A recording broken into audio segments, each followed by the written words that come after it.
जो इस वक्त जो इमरान खान साहब के एज प्राइम मिनिस्टर मंजूर नज़र जर्नैल थे, जनरल फैज़, उनके ऊपर आर्मी के अंदर, मिलिट्री उसके अंदर, कोर्ट के अंदर करप्शन का केस है। आप कह रहे हैं मिलिट्री इन बिजनेस। मैं अगेन आपसे ये कह रहा हूं कि ये 3.5 साल को माइनस करके हम कोई बात नहीं कर सकते। आप पहले या तो मिल के कंडेम करें कि इमरान खान का उतना ही कसूर है जितना कि किसी और का था, जितना कि जनरल बाजवा का था इस मुल्क के अंदर, या जनरल फैज का था इस मुल्क के अंदर इस्टेब्लिशमेंट को, जमहूरियत को तह तह करने में।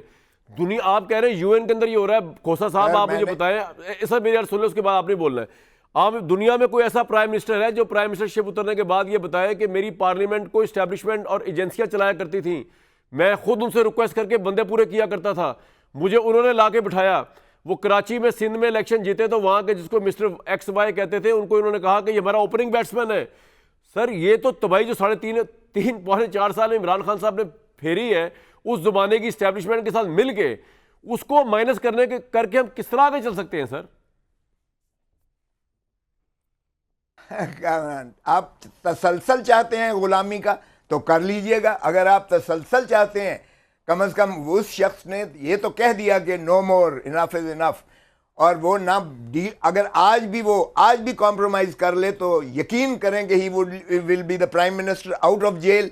और ये लोग जो है आपको देखेंगे कि धक्के और गिड़गिड़ा के ये नाक रगड़ रहे होंगे, ये पीडीएम की हुकूमत या जो भी हुकूमत है।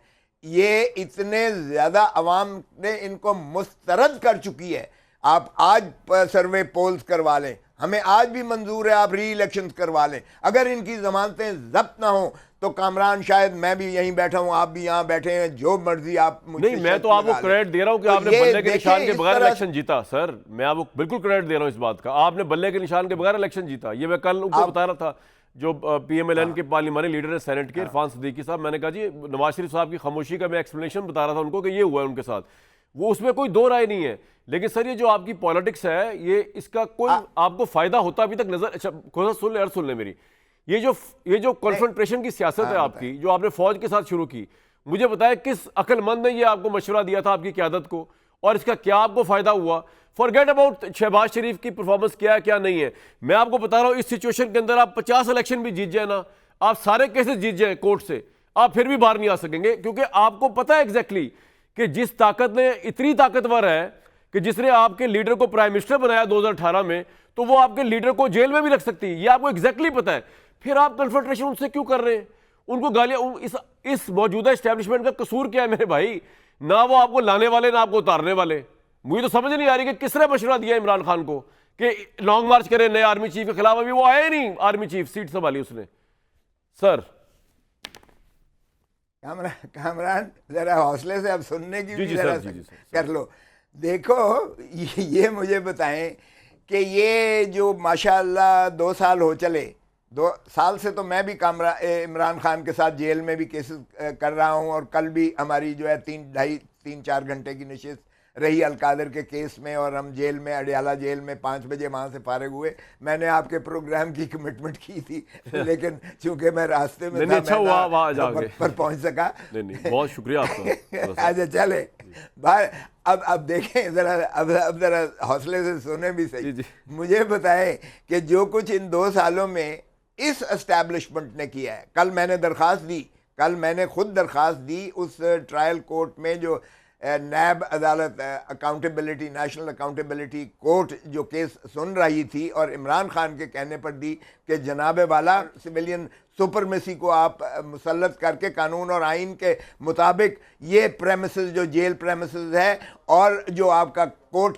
प्रेमिसेस है, कोर्ट की प्रोसीडिंग और कोर्ट हियरिंग है, खुदा रहा इसे निज़ाम अदल के नीचे लेकर आए अगर आपने इस मुल्क को जो है।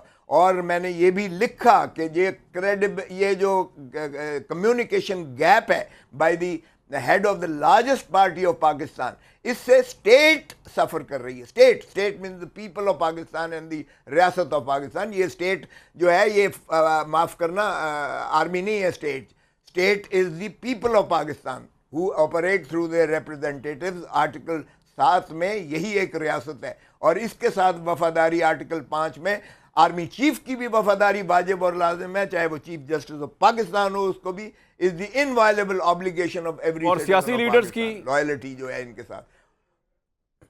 उनकी भी। सियासी लीडर्स की तो जाहिर है कि वो तो आप रियासत है, सेडिशन तो नहीं वो कर सकते ना रियासत, मैं सर, आप रियासत बगावत के लिए भी लोगों को because वादा I- नहीं कर सकते, ये भी तो सियासी लीडर की जिम्मेदारी है ना सर। अरे बाबा, किसके खिलाफ बगावत? अपने खिलाफ। ओ भाई, फौज एक सिविलियन डिक्टेटर, अपना डिक्टेटा के तहत, सिविलियन डिक्टेटा के तहत एक पाबंद है इस चीज की कि वो उनके ताबे चलेगी और बॉर्डर्स की हिफाजत करेगी। बगावत किसके खिलाफ? बगावत तो फौज हमारे खिलाफ कर सकती है, रियासत के खिलाफ। और रियासत is the people of Pakistan. जरा आर्टिकल 7 में देखें, क्योंकि लोगों के टैक्सेस से जो उनको तनख्वाह मिलती है फौज को, और उनकी मराआत है, उनकी जो जितने चीजें हैं, वो लोग उसको पैसा तो देते हैं, तनख्वाह देते हैं। एमएनएस की भी दे रहे हैं, सेनेटर्स की भी दे रहे हैं। मैं आपको बगावत की एक शक्ल दिखाता हूं। जब आप जब लॉन्ग मार्च करें और आप ये कहें कि जो नया आर्मी चीफ आएगा वो 2 नंबर होगा, वो जाली होगा, वो करप्ट होगा, वो गद्दार होगा। अभी आया नहीं नया आर्मी चीफ, क्योंकि पीडीएम की गवर्नमेंट इसको लगा रही है। अभी तो आप आम फौजी जवान जो है उसको क्या मैसेज दे रहे हैं? जी सर, मैं आपसे डिबेट कर रहा हूं। जी और उसका क्या कीजिएगा, लेकिन जरा पीछे चले जाएं सारे। कियानी से लेकर चलें, आगे ना आए। कियानी से लेकर वो करप्शन की दास्तानें उसके भाई के ऊपर हैं। आप ज़रा बाजवा साहब के देख लें, एसेट्स और बाहर जो है जो कुछ है।